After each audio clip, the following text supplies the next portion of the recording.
You just realized your business needed to hire someone yesterday.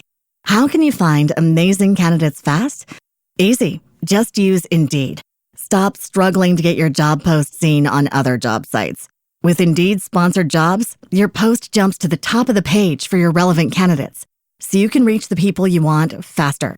According to Indeed data, sponsored jobs posted directly on Indeed have 45% more applications than non-sponsored jobs. Don't wait any longer. Speed up your hiring right now with Indeed. And listeners of this show will get a $75 sponsored job credit to get your jobs more visibility at Indeed.com/PODKATZ13. Just go to Indeed.com/PODKATZ13 right now and support our show by saying you heard about Indeed on this podcast. Terms and conditions apply. Hiring? Indeed is all you need. If you're a podcast host, listen up, this one's for you. My name is Allie Jackson. I'm the host of Finding Mr. Height, a dating and relationship podcast that I've been doing for 4 years now, sharing my positive and practical approach to dating that's built on my own life experience. And I wanted to share another experience that I've had, my secret behind monetizing my show. It's called Red Circle, and I was just telling my colleague about how much I love their platform. With Red Circle, not only am I getting a seamless hosting experience, but I also love the support I receive in ad sales. It's not just typical ad sales either. It's targeted opportunities based on my show and my life. And the platform is super simple. You just set your preferences and Red Circle matches you with sponsors that align with your show. You can vet every opportunity and their platform gives you great analytics. More recently too, my Red Circle team has brought me opportunities outside of my podcast on social media to really augment the podcast partnerships, bring them full circle. I just can't recommend them enough. If you want to give it a try, go to redcircle.com to get your free trial. That's redcircle.com for a free trial. You got problems that you ought to be concerned with. Moolah! You don't know how you're supposed to earn it, or what to do with it, or how to keep it. You're a freak with a dark, shameful secret. But you're not the only one. Get your hidden financial fears with a blast of sun. Now your healing has begun. It's Bad with Money with Gabe S. Done. Hello, welcome to Bad with Money, a show about finances and feelings where we don't talk down to you. I'm your host, Gabe Dunn. This week, we're going to lean into the feelings part of the show. So, Sarah, can you introduce yourself and tell my audience who you are and what you do? Yeah, my name is Sarah Faith Gottesdiener. I'm a creative. For the last about decade, I have worked for myself in the intersections of creativity, spirituality, energy, lunar living, and all things feely, healy. I can't think of another third thing, but I started working in restaurants. I was a caterer. I was a nanny. I started working when I was about 12. And then I worked for some corporations and for some design firms and for some places you've heard of and places you haven't. And then I started working for myself. And then I built a business doing what I love, using my gifts, helping people, having fun, clearing blocks, transforming mindsets. And I'm just really thrilled to talk to you about money because I know you know so much because you've been doing this for so long. I've listened to this show. And I'm so curious about how like your mindset or emotions have shifted, like maybe even in just the last few months or something that really was like an aha moment for you as you did the show. Oh, we're head shrinking me now. I'm just curious. I'm curious because you've done a deep dive, like you have gotten like your PhD in money, right? Like by way of doing this. I mean, I'm still not the best at it in the sense that I still make a lot of mistakes, but I don't think that that's necessarily precluding me from being able to talk about money because you're never not going to make mistakes. Even, you know, the people that invested in real estate, they could qualify that as a quote unquote mistake. People who work at hedge funds make mistakes. So it's, you know, I'm in good company, I guess. But a lot of it, yeah, is sort of like learning that I still will have so much that I don't know and that's okay. And like, it's kind of funny. I've said before when people say, oh, you're a money expert or money guru. I'm like, yeah, but like, I'm still fucking up all the time. So it's hard to be on top of every single thing. I would say it's impossible. I would say that's kind of by design. I love how you brought up, I've been thinking a lot about how many business like big tech business owners just fail horribly and then they're bailed out and then helped by the government and then they can start another one. And then there's like small business owners, of which I am one, who, haven't been able to make it through the last 3 years through no fault of their own, and just how the system's set up in these different ways. And I think it's by design. I think it's one of those things that sort of like perfectionism or white supremacy or thinness or spirituality, like you'll never get there. And you have to let go of wanting to be perfect or wanting to be like, what does integration even look like when the system is so confusing and money is this really wild symbol of our desires, our shame, our fears, what we want, what we don't want, like scarcity, abundance, performance, it's all of these things, right? So yeah, one thing I wanted to ask you, you said a few things. So I wanted to ask you, you talked about like removing blocks. And so like, what does that mean and how do you do that? I think that money is this place where, because it's a symbol, right? So yes, it is a thing. Yes, you can hold money in your hand. Yes, you see it in your bank account. But for a lot of us, unconsciously or subconsciously, money is a symbol of either something, again, we really want and attach a lot of meaning and longing, or we've set up so that it will always be far away from us in terms of we'll never be able to achieve it or get it or connect to it. And, I think I'm a witch. I'm a spiritual practitioner. I practice magic in the sense that everything is a symbol and everything has energy attached to it, behind it, in it, on all different levels, right? So if we're going to start by removing blocks, we have to begin by looking at it, looking at what we're trying to avoid, right? Looking at the unconscious scripts we've been handed by society, by our family. I also very much, especially in this country, in the United States, I see money as being really ancestral and really epigenetic. It's like passed down unconsciously. There's all these contracts. If you grew up in a home where money was a stand-in for love, right? That's going to look really different than someone who maybe got to have secure attachment with their parents and intimacy apart from performance, grades, or like getting, even like my partner and I were talking about this, so forgive me, it's just fresh on my mind, how we will attach things that hijack our nervous system to being good. So for example, we were talking about getting ice cream after doing a good job at a soccer game or something. It's so innocuous. It's really innocent. It's really beautiful. I'm not criticizing it, but I'm just thinking of all the ways in which we build performance and external approval into our wholeness and our well-being. And money is one of the ways that we do that we're taught that we're good, right? Or we're bad, or we're a mess, or we're this, or we're that. And so what we have to look at, it's so different for each individual, but where we can begin is looking at what money symbolizes for us, both on the spectrum of more uncomfortable and negative and more like exciting and expansive. And we have to see where that shows up in our energy, in our nervous system, in our behaviors, in our habits, and in our mindset. And then slowly, little by little, we can then begin to either integrate or dissolve. Like, so for example, with me starting a business, that you're like right there, right? Whenever you're a freelancer, whenever you're making money, period. I would say period.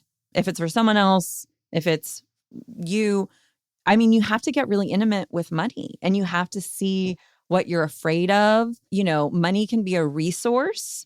So if you're avoiding it, maybe you're avoiding being more resourced or feeling more resourced or secure in your nervous system.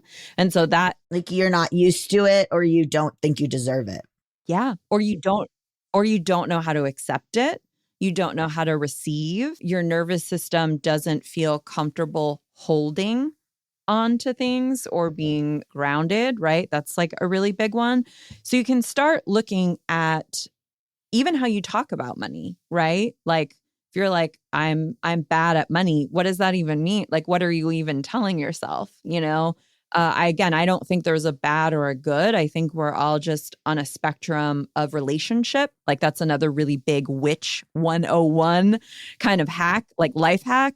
Everything is a relationship. I'm in a relationship with you right here, right now, right? Whether we see each other ever again or not, we have a relationship. So what is that relationship consisting of? Energetically, habitually, behaviorally, intentionally.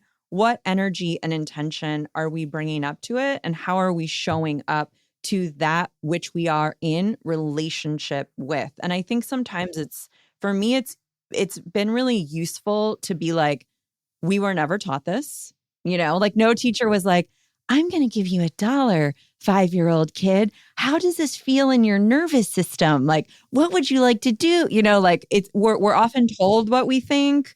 We're often told what we feel. We're often told what we're supposed to feel. And I love to be in the present moment and practice being in relationship with that which we are looking to change our relationship with, you know, like if you're in a relationship with another person, you have to look at yourself. You can't just complain about the other person all day long, right? I've been in a partnership for a very long time. And there's been a couple of times where I've wanted to leave. And like, it's very normal. This does not mean it's a bad relationship. It's a great relationship. But I've had to look at myself and be like, well, but what do I need to change first? And that's the thing. Like the thing about money that's annoying is that it's always going to be there. Like we're always going to have. I was going to say, you can't break up with money. You can't break up with money.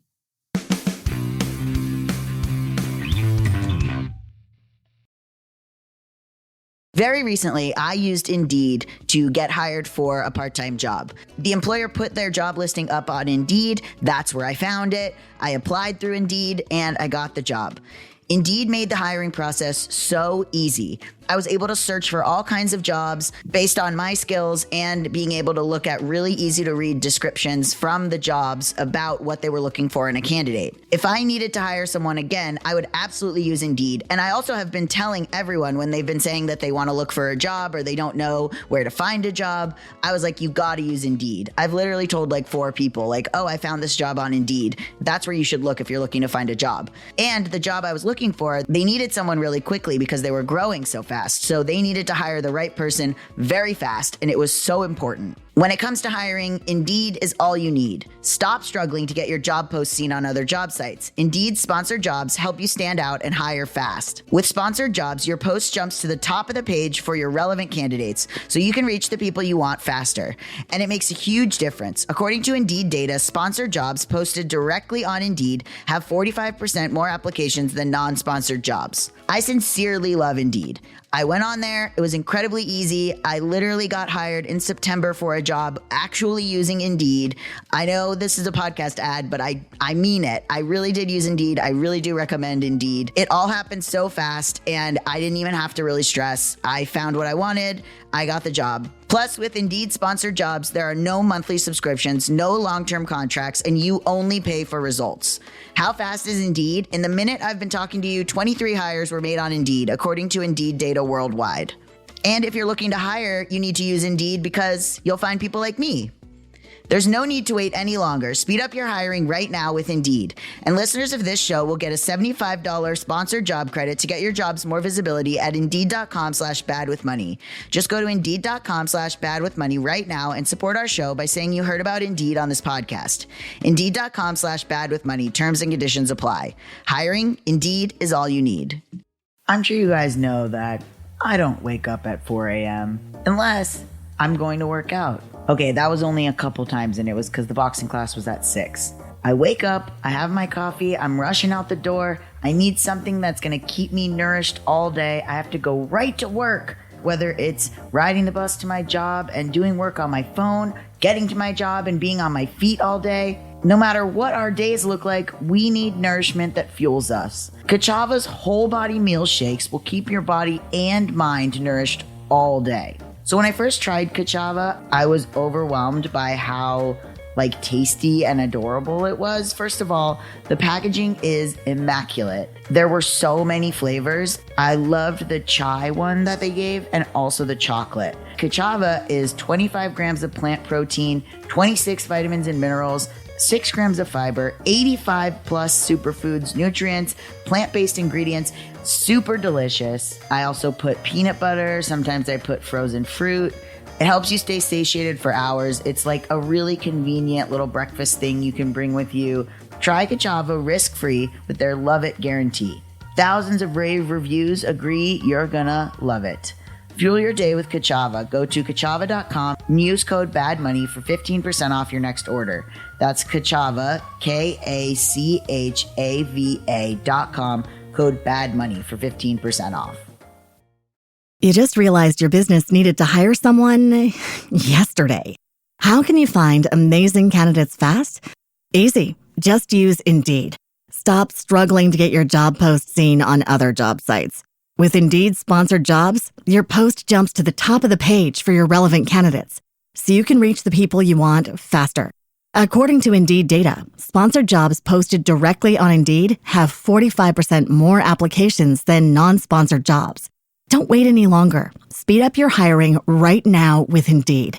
And listeners of this show will get a $75 sponsored job credit to get your jobs more visibility at Indeed.com/PODKATZ13. Just go to Indeed.com/PODKATZ13 right now and support our show by saying you heard about Indeed on this podcast. Terms and conditions apply. Hiring? Indeed is all you need.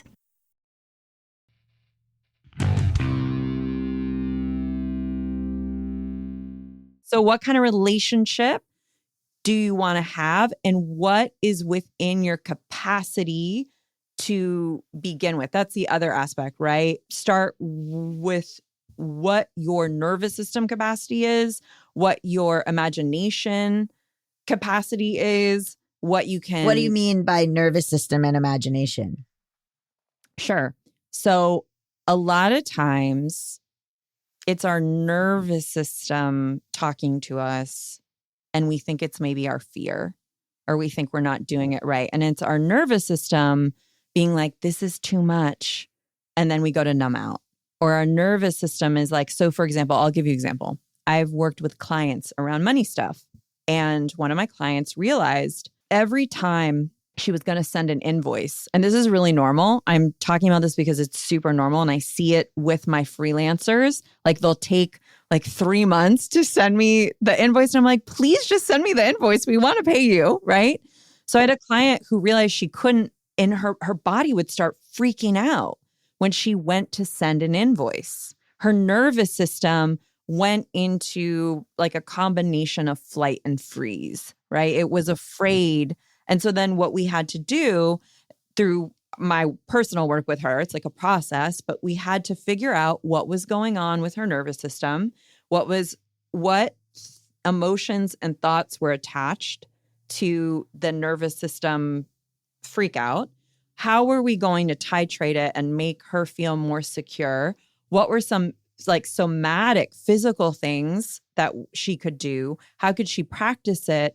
And what were the kind of larger thoughts or beliefs that she could work on changing? Just like you said, Gabe, I'm not deserving to send this. When I first started freelancing and I got my first really good freelance job, I would feel like I was an imposter. I'd be like, they can't possibly be paying me for this work. It's like pretty easy. I enjoy it. I'm getting paid well. I'm getting paid my rate.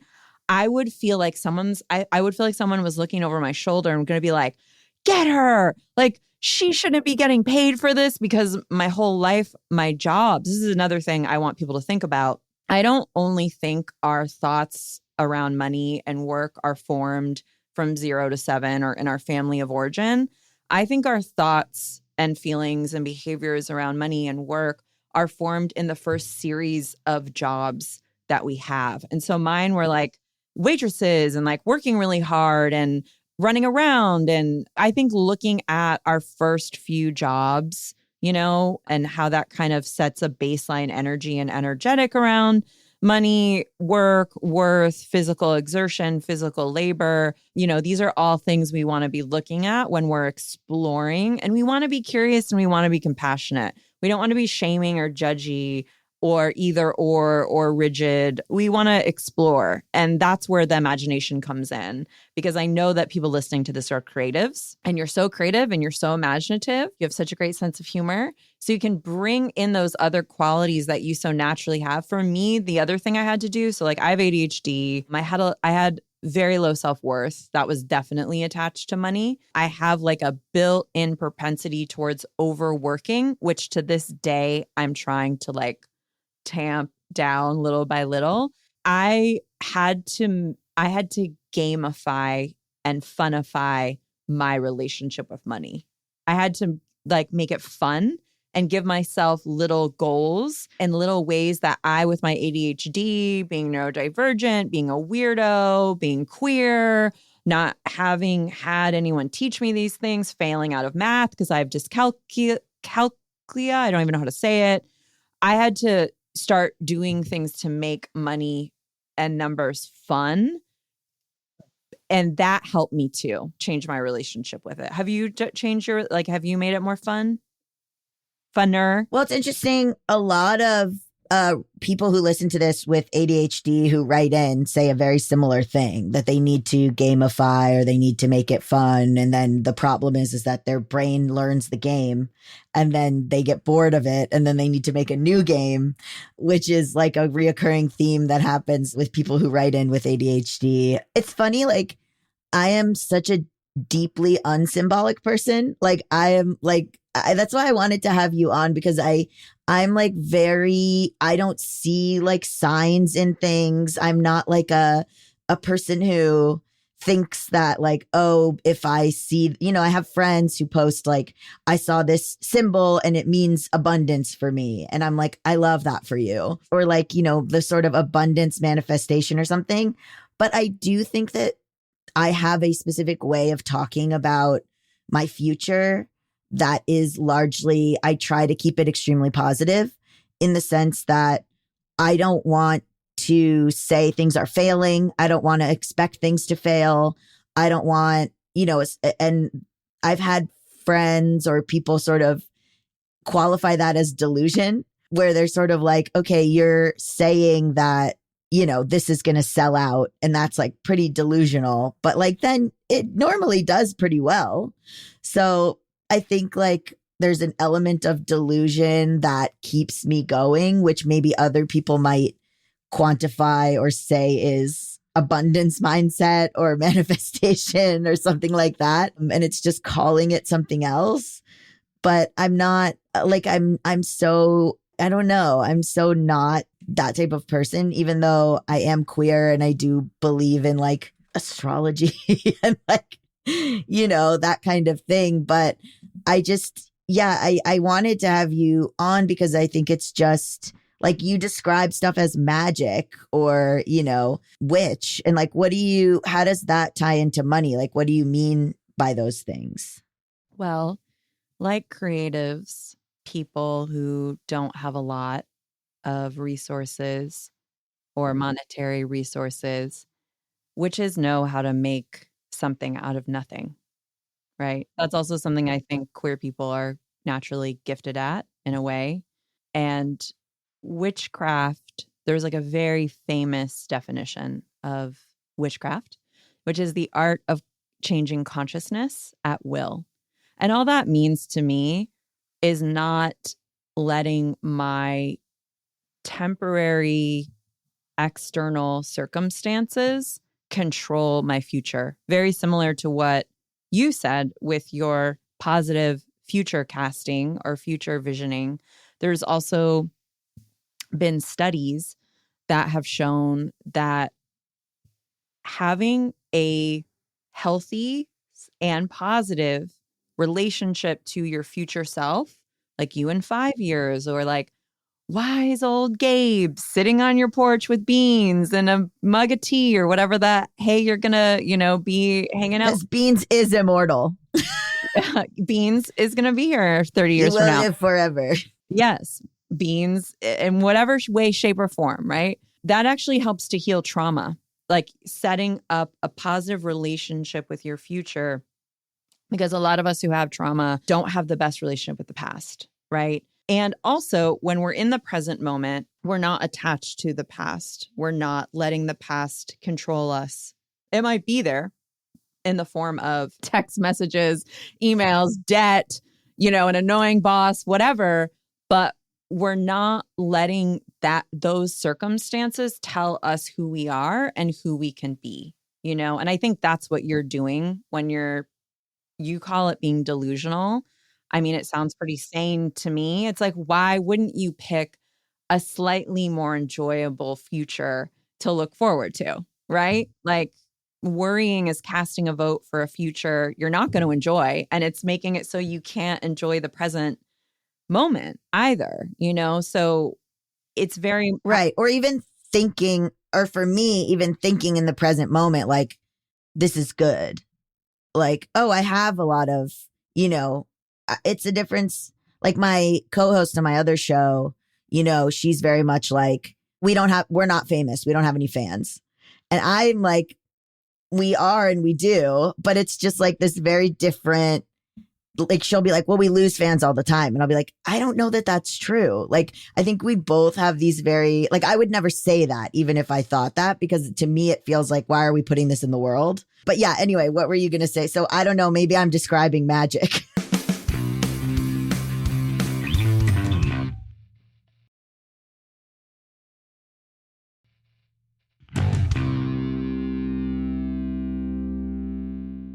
I think you're describing magic. And Gabe, I think you're letting us all know that you have a naturally abundant mindset. You naturally have an abundant mindset, it sounds like, because like focusing on what you don't have, it's not the move. Like, so for example, I had, when I started my business, I had something like $3,000 in savings where I was just like, oh yeah, I just need 1 month, I need like 5 weeks of savings and I've got this, when I went to go out and freelance. And I started out by catering. Like I was catering in LA making $12 an hour because I actually it didn't work. Like I couldn't find the right clients to begin with. I think that if you have a North Star and a vision that feels worth investing in, that also is an abundant mindset. And magic, listen,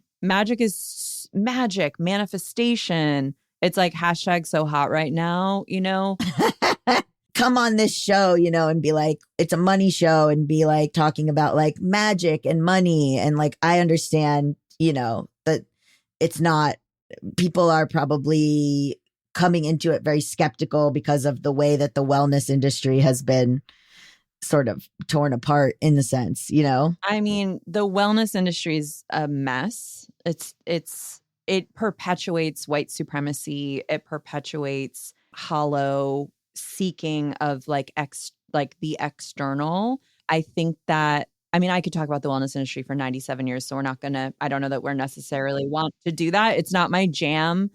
I think it does a lot of harm. I know that it's helped a lot of people too. So I don't want to give it a bad or a good label. But I think what we're really after as human beings, well, let's bring it back to money and magic.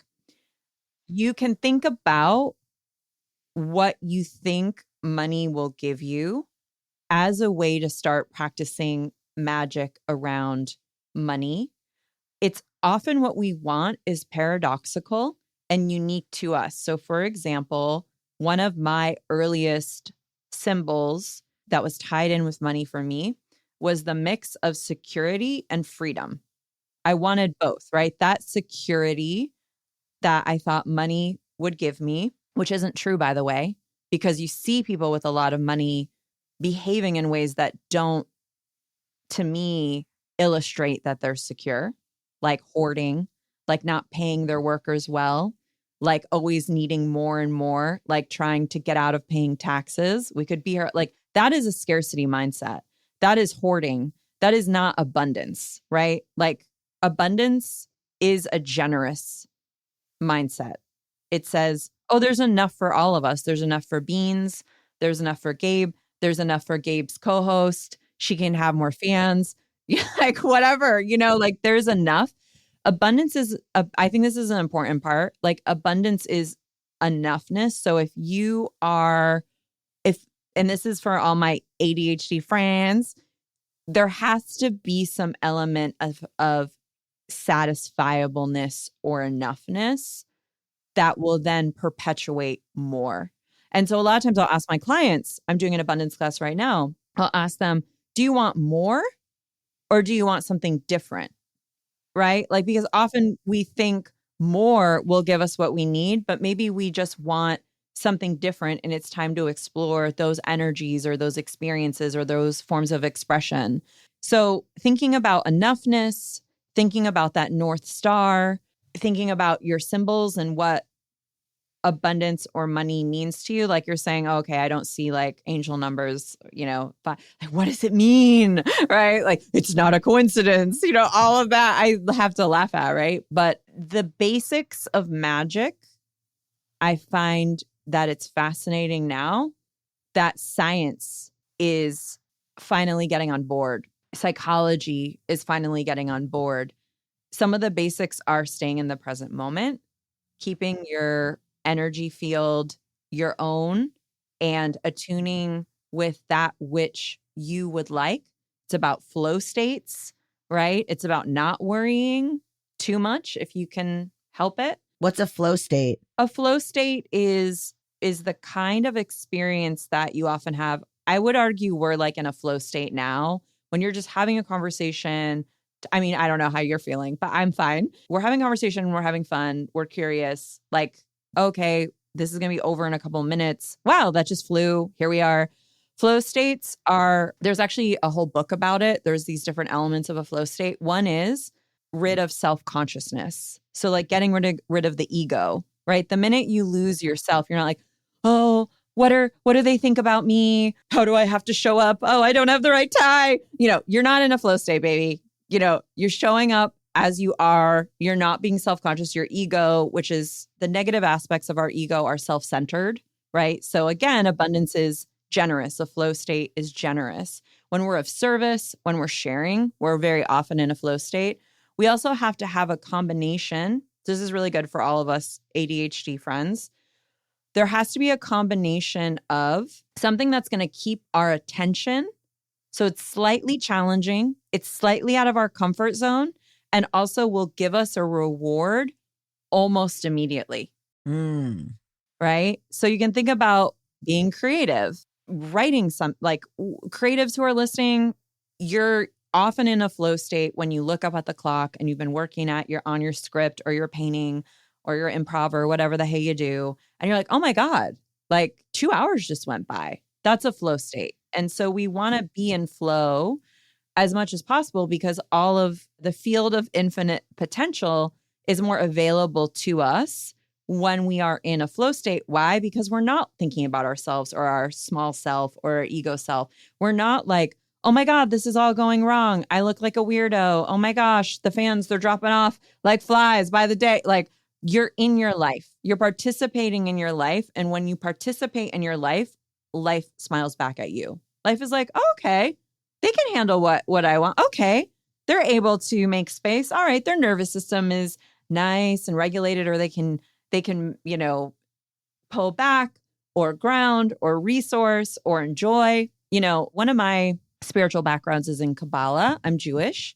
The thing that blew my mind that I learned only as an adult that I never learned as like a little Jewish kid was one of the tenets of Kabbalah says, and I think about this frequently, the way that we give thanks to the creator, universe, source, whatever you want to call it, nature, God, goddess, godex, whatever your pleasure is, the way we give thanks to them for creating us is by enjoying our life.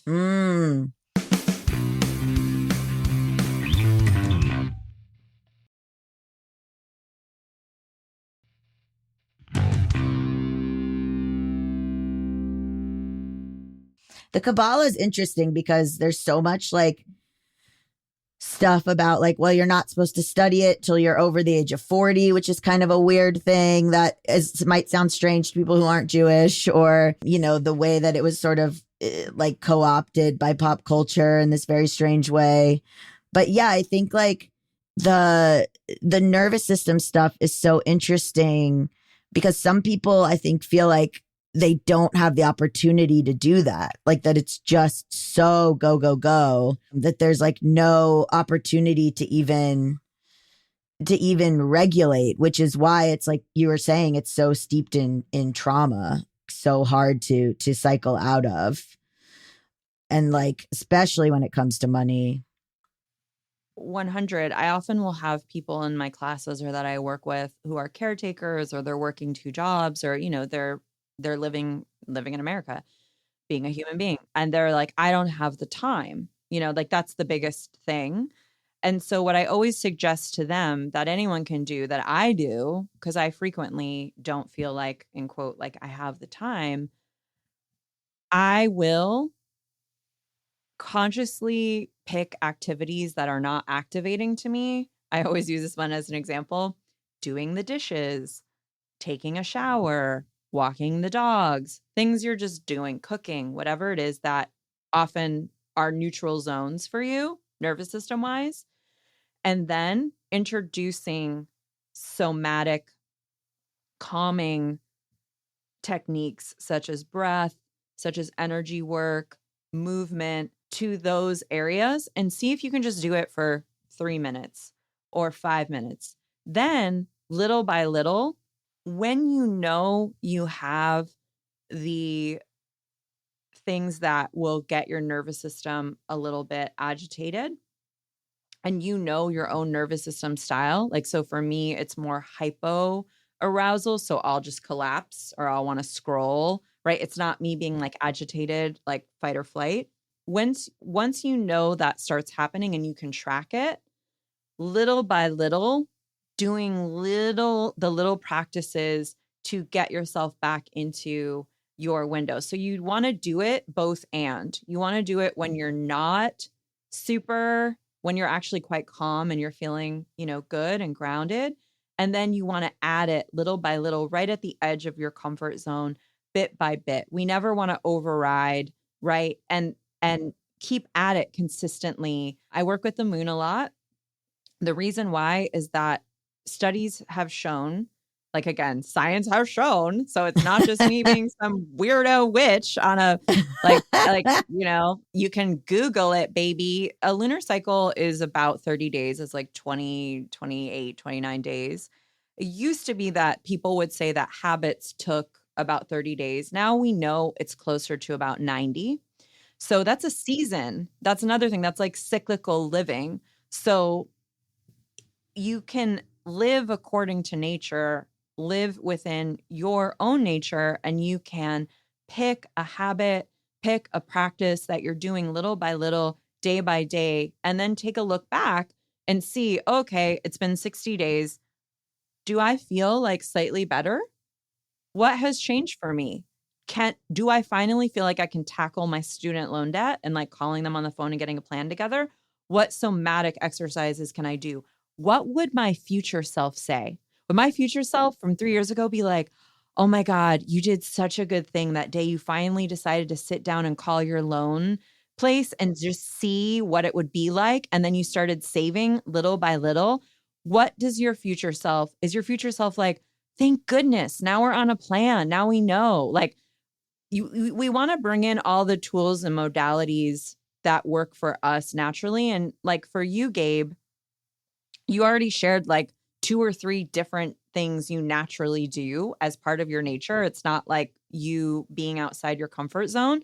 You want to take where you're resourced naturally and just apply it to the places where you might have a little bit more challenge or a little bit of like lack of belief. Does that make sense? Yeah, it does. And I think a lot of people listening to this show are introverted. I know you mentioned that on your website, but like are introverted, are very sensitive. So like the idea of some of these money things, which require calling, asking questions, standing up to people, insisting, it's insurmountable to them. Like they just can't like I had a listener write in saying that like she hasn't opened her mail in 3 years.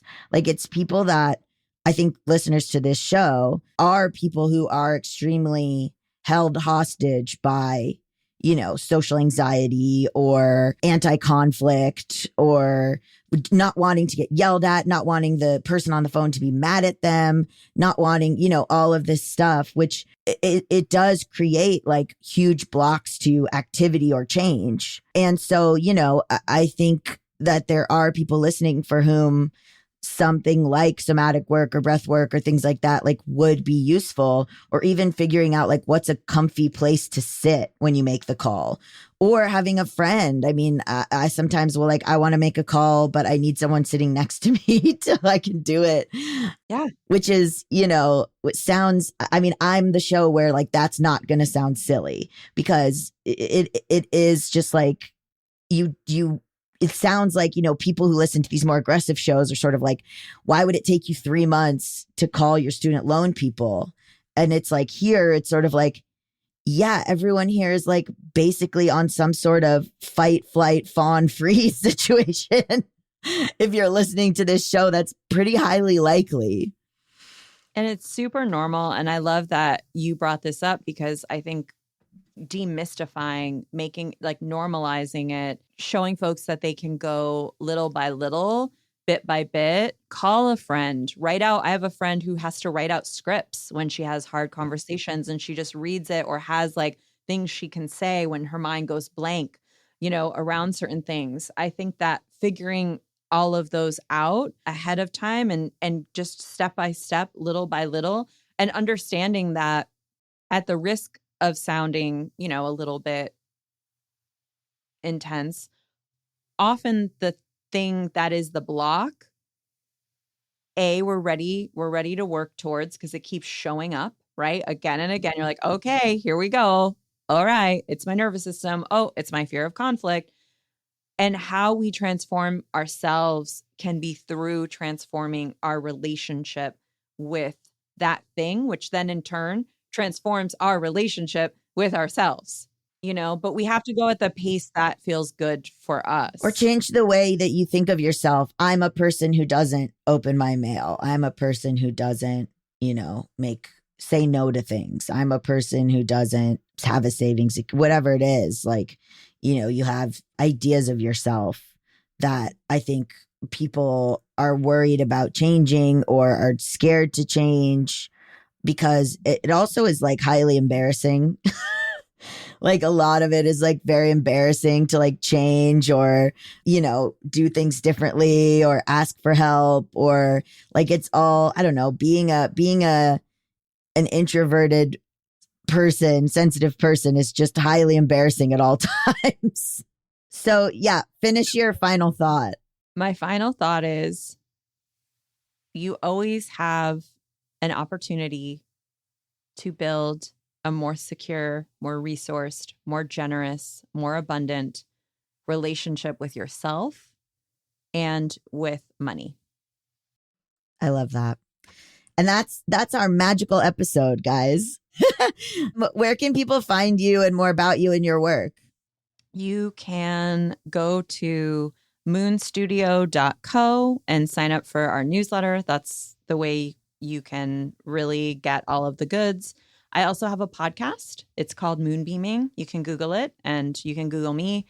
And that's where you'll find me on the internet, on the astral, on the physical. Just put a little signal out. No, Google Moon Studio, the Moon Book, Moonbeaming Podcast, and that's where you shall find me.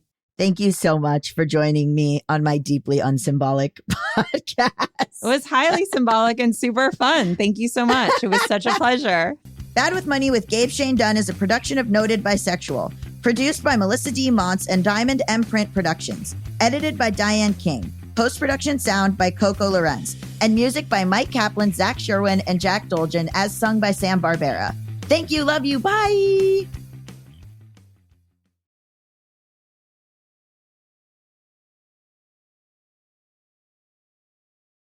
You just realized your business needed to hire someone yesterday. How can you find amazing candidates fast? Easy. Just use Indeed. Stop struggling to get your job post seen on other job sites. With Indeed sponsored jobs, your post jumps to the top of the page for your relevant candidates, so you can reach the people you want faster. According to Indeed data, sponsored jobs posted directly on Indeed have 45% more applications than non-sponsored jobs. Don't wait any longer. Speed up your hiring right now with Indeed. And listeners of this show will get a $75 sponsored job credit to get your jobs more visibility at Indeed.com/PODKATZ13. Just go to Indeed.com/PODKATZ13 right now and support our show by saying you heard about Indeed on this podcast. Terms and conditions apply. Hiring? Indeed is all you need. Hey, it's Austin James. Yes, I'm living with diabetes, but it doesn't have to define me. Thanks to the Freestyle Libre 3 Plus sensor, I get real-time glucose readings throughout the day. The Freestyle Libre 3 Plus sensor is small and easy to wear, giving me the freedom to focus on my life as a parent and a musician. Now this is progress. You can get a free sensor at freestylelibre.us. Offer available for people who qualify. Visit myfreestyle.us to see all terms and conditions. Certain exclusions apply. Data on file, Abbott Diabetes Care. For prescription only. Safety info found at freestylelibre.us.